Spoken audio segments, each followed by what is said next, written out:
এবার আরও একটি ভিজিটিং কার্ড তৈরির প্রক্রিয়া দেখব এবং কিভাবে ভিজিটিং কার্ডে ভেরিয়েশন আনা যায় তা দেখব। এখানে একটি ভিজিটিং কার্ড ইতিমধ্যেই ডিজাইন করা আছে, যেখানে কোম্পানির লোগো, নাম, যার নামে ভিজিটিং কার্ডটি হচ্ছে তার নাম, ঠিকানা ইত্যাদি বিভিন্ন রিকোয়ার্ড জিনিসগুলো রয়েছে, অবজেক্টগুলো রয়েছে। আমরা এই অবজেক্টগুলোর উপর ভিত্তি করে এই কার্ডটির একটি ভিন্ন লুক দেব। আমরা প্রথমেই এর যে শেপগুলো আছে, এক্সিস্টিং শেপগুলোকে আমরা অফ করে নিচ্ছি, কেবলমাত্র আমার রিকোয়ার্ড যে জিনিসগুলো সেগুলো আমরা রাখছি। এবার লক্ষ্য করুন, আমি আমার যে ভিজিটিং কার্ডের অ্যারেঞ্জমেন্ট সেটিতে একটি চেঞ্জ আনতে চাচ্ছি।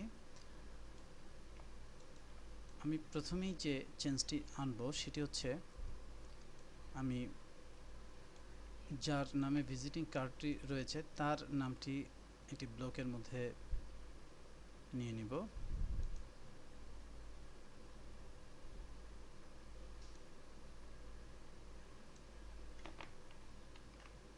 আমরা আলাদা একটি লেয়ার নিয়ে এই ব্লকটি তৈরি করি, অথবা আমরা চাইলে সেই এখান থেকে আমরা ব্লক তৈরি করে নিতে পারি নতুন লেয়ারে। এবং এর কালারে আমরা কিছুটা চেঞ্জ আনব।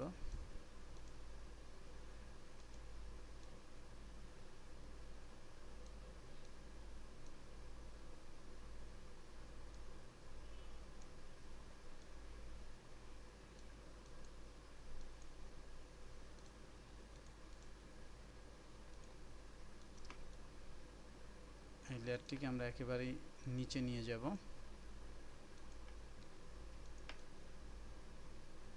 আমি নামটিকে বসাচ্ছি এবং তার পদবি বসাচ্ছি।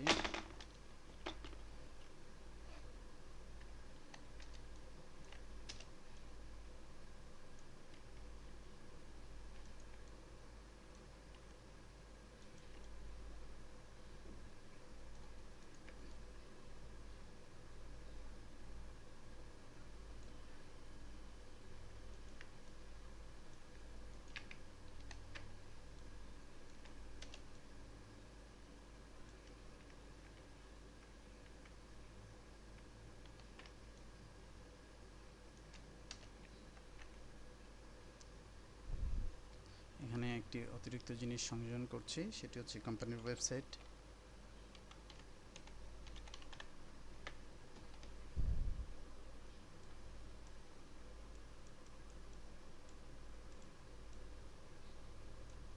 এবং এই ওয়েবসাইটটিকে আমি একটি ব্লকের মধ্যে দিয়ে এটিকে একটু হাইলাইট করে দিচ্ছি।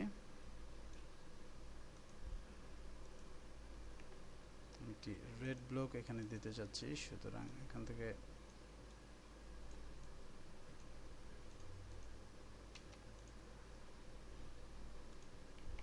লাল কালারের ব্লকে আমি টেক্সট কালার দিতে চাচ্ছি হোয়াইট।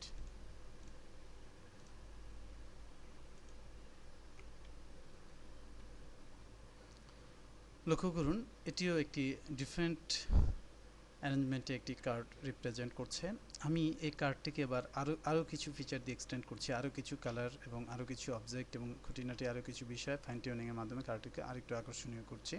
এখানে একটি বিষয় বলে রাখছি, সেটা হচ্ছে এখানে আমাদের লোগোটি কিন্তু একেবারেই কার্ডের কর্নারে চলে গিয়েছিল। যদিও এটি ডেমনস্ট্রেশন পারপাজে আমি দেখাচ্ছি এবং এখানে অনেক তাড়াহুড়া করে কাজ করতে হচ্ছে, বাট এটি অবশ্যই লক্ষ্য রাখবেন যে লোগোটি যেন প্রেজেন্টেবল এরিয়ার মধ্যে থাকে এবং কোনো কারণে এটা যেন কেটে যাওয়ার সম্ভাবনা না থাকে, সুতরাং সেভাবেই লোগোগুলোকে রিপ্লেস করতে হবে। যাই হোক, আমরা এবার আমাদের এই যে কার্ড এটিকে আরেকটু এক্সটেন্ড করব। যেমন আমি ব্যাকগ্রাউন্ডের উপর আরেকটি লেয়ার নিয়ে আমি এখানে একটি গ্রেডিয়েন্ট তৈরির চেষ্টা করছি। আমরা চাইলে সেম কালার স্কিমের উপর বেস করে কাজ করতে পারি, যেহেতু এখানে একটি কালার ব্লক ব্যবহার করেছি এবং তার উপর বেস করে আমি এখানে একটি গ্রেডিয়েন্ট কালার, আমরা চাইলে ডিফারেন্ট কোনো কালারের উপর বেস করেও আমরা কাজ করতে পারি বা এগিয়ে নিতে পারি। লক্ষ্য করুন, যেহেতু এখানে আমার যে শেপটি আছে আমি একটু ছোট করে নিয়ে এখানে আমি আরও কিছু কাজ করব। আমার এই ফন্টের কালারটিকে আমি একটু ডার্ক কালার করি, কিছুটা ডার্ক কালার করি। ওকে, এখানে আমি একটি নতুন লেয়ার নিয়ে, টাইপ লেয়ার নিয়ে এটি আমি লেফট অ্যালাইন করি। আমি কিছু ডট ডট এঁকে দিচ্ছি এবং এই ডট ডটগুলো আমি যদি এখানে কম্বাইন করে দেই এবং এর অপাসিটি যদি কিছুটা কমিয়ে দেই, এটি মনে হচ্ছে কাছাকাছি কালার, বাট কালার অ্যাকচুয়ালি কিছুটা ডার্ক কালার, অপাসিটি কমানোর কারণে এটি হয়েছে।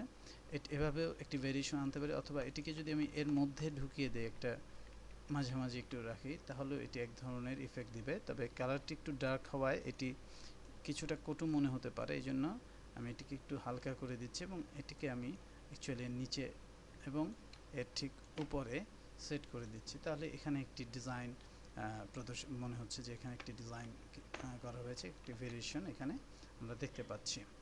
পাশাপাশি এখানে যে লেয়ারটি আমরা এখানে এঁকেছিলাম আমাদের ওয়েব অ্যাড্রেসের জন্য, তার ঠিক উপরে আমি আরেকটি লেয়ার নিচ্ছি এবং এটিকে আরেকটু ডার্ক কালার, অর্থাৎ এক্সিস্টিং যে কালার আছে তার থেকে আরেকটু ডার্ক কালার দিয়ে আমি ঢেকে দিচ্ছি।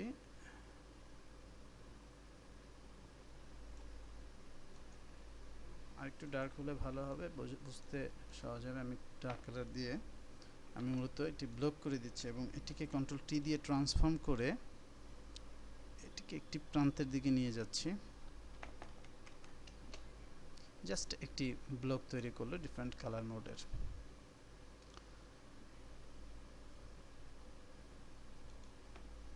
আর গ্রেডিয়েন্টটি কিছুটা উপরে উঠে গেছে, এটিকে আমি ব্যালেন্স করে নিচ্ছি।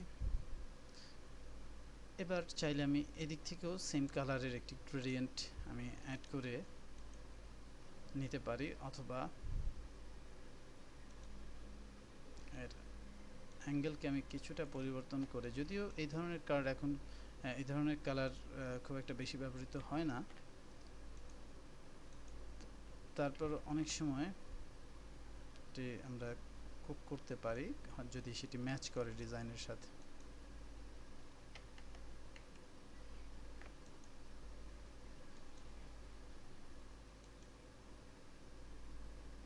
এটিকে আমি ট্রান্সফর্ম করে দিচ্ছি, আমার নিচের গ্রেডিয়েন্ট একটি রয়েছে এখানে। নিচের গ্রেডিয়েন্টটি মূলত এখানে কিছুটা নষ্ট হয়ে গিয়েছে মনে হয় অন্য একটি গ্রেডিয়েন্ট আঁকার সময়, আমি এটিকে আবার টিউন করে দিচ্ছি। এভাবে করে আমি কার্ডে কিছুটা ভিন্নতা আনতে পারি। তবে কার্ডে ব্যাকগ্রাউন্ডে যত কম কালার ব্যবহার করা যায়, অত ওয়াইজ সাদা কার্ড বা ফিক্সড কোনো কালারের কার্ডই মূলত সুন্দর দেখায় বিশেষ করে। আর যদি ব্লক ব্যবহার করি সেক্ষেত্রেও আমাদের কালার বিষয়টিকে অবশ্যই মাথায় রাখতে হবে যে কোন কালার এখানে পড়বে। আমি এটিকে যদি লক্ষ্য করেন, যদি শুধু ব্ল্যাক করে দেই, ফুল ব্ল্যাক, এবং আমার যে এখানে টেক্সট অবজেক্ট ছিল নাম, সেই নামকে যদি আমি ফুল হোয়াইট করে দেই, তাহলেও কিন্তু কার্ডটি বেশ আকর্ষণীয় লাগছে। আমি এটিকেও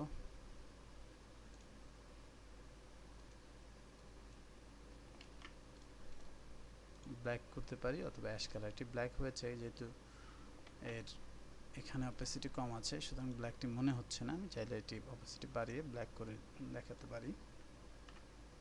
একেও ঠিক একইভাবে ব্ল্যাক করে আর অপাসিটি বাড়িয়ে দেখাতে পারি। তবে ব্ল্যাক আমি যেভাবে করছি এভাবে না করে আপনি যদি 100 ইনপুট করে দেন কি এর মান, সেটি সবচেয়ে ভালো হয়। এভাবে করেও আপনি আপনার যে ডিজাইনে ভেরিয়েশন আনতে পারেন এবং কার্ডকে আকর্ষণীয় করে তুলতে পারেন।